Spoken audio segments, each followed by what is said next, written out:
Nobel পুরস্কারপ্রাপ্ত এ উপমহাদেশের বিজ্ঞানী আবদুস সালামের মতে প্রাণের উৎপত্তি এ পৃথিবীতে নয়।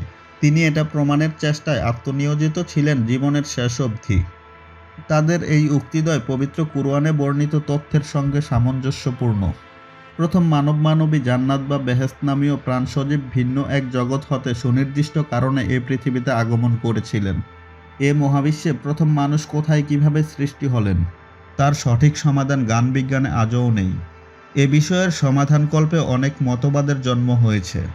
অতি বিতর্কিত ডারউইনের মতবাদটিতে শুধু জীবের বিবর্তনের ধারা ব্যাখ্যা করা হয়েছে, কিন্তু এর মূল উদ্ভব বা প্রাণের আদিসত্তার উৎপত্তি সংক্রান্ত সঠিক কোনো ব্যাখ্যা ও মৌলিক আলোচনা নেই।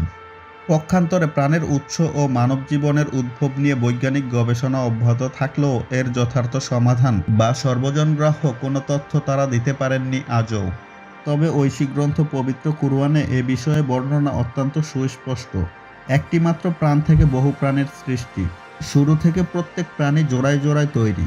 প্রথম মানবের উদ্ভব এ পৃথিবীতে নয়। প্রথম মানবী অর্থাৎ আমাদের আদিপিতা আদিমাতা আদম ও হাওয়া জান্নাত বা বেহেশত নামক এক স্বর্গীয় রাজ্য হতে সুনির্দিষ্ট কারণে এ পৃথিবীতে আগমন করেছিলেন। প্রচলিত জন্ম প্রক্রিয়া ছাড়াই অলৌকিকভাবে পূর্ণাঙ্গ অবয়বে সৃষ্টি হয়ে বেহেশতেই তাদের জীবনের সূত্রপাত ঘটে এবং সে পরিবেশেই তারা বেড়ে ওঠেন। শুরু থেকেই প্রথম মানবী প্রেমাশক্তি সম্পন্ন, বুদ্ধিমান ও জ্ঞানদীপ্ত, সভ্যতানুগামী, পূর্ণাঙ্গ অঙ্গ প্রত্যঙ্গধারী স্বয়ংসম্পন্ন মানুষ ছিলেন। কিছুকাল পর অভিশপ্ত শয়তানের কুমন্ত্রণায় স্রষ্টার নির্দেশ লঙ্ঘিত হলে সেখান থেকে সুনির্দিষ্ট সময়কালের জন্য তাদেরকে এ পৃথিবীতে নামিয়ে দেয়া হয়। বিশেষভাবে উল্লেখ সেই বেহেশতি পরিবেশের সর্বপ্রথম মানব আদমকে সৃষ্টি করা হয় এক পূর্ণাঙ্গ বৈশিষ্ট্যমণ্ডিত অবয়বে। অতঃপর তার সঙ্গী বিবি হাওয়াকে সৃজন করা হয় তারই অঙ্গ হতে, যিনি সমবয়সী, বিপরীত আকর্ষণধর্মী এবং পূর্ণাঙ্গ মানবীয় বৈশিষ্ট্যপূর্ণ অবয়বে, যা আধুনিক বিজ্ঞানে জেনেটিকভাবে প্রমাণযোগ্য।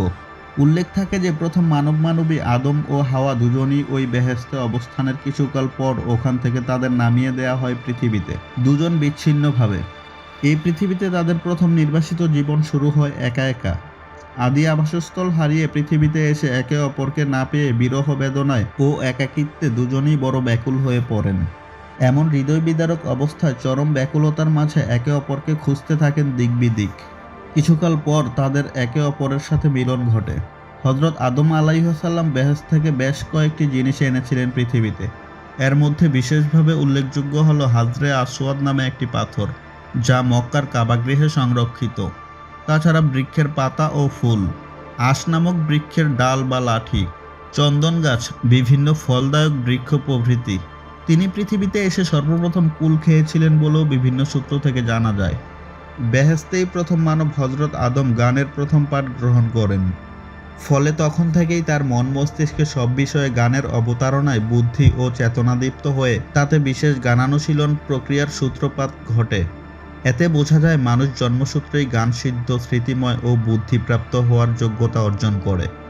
এ কারণেই হয়তো মানুষ প্রথম থেকেই বুদ্ধিমান সম্পন্ন।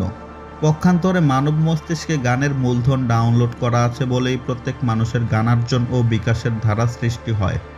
মানুষের এসব মৌলিক বিশেষত্ব সর্বাত্মক বিবর্তনের ফল নয়, কারণ বিবর্তনের ধারায় মূলের সম্প্রসারণ হতে পারে, কিন্তু সমূহে বিবর্তন হয় না।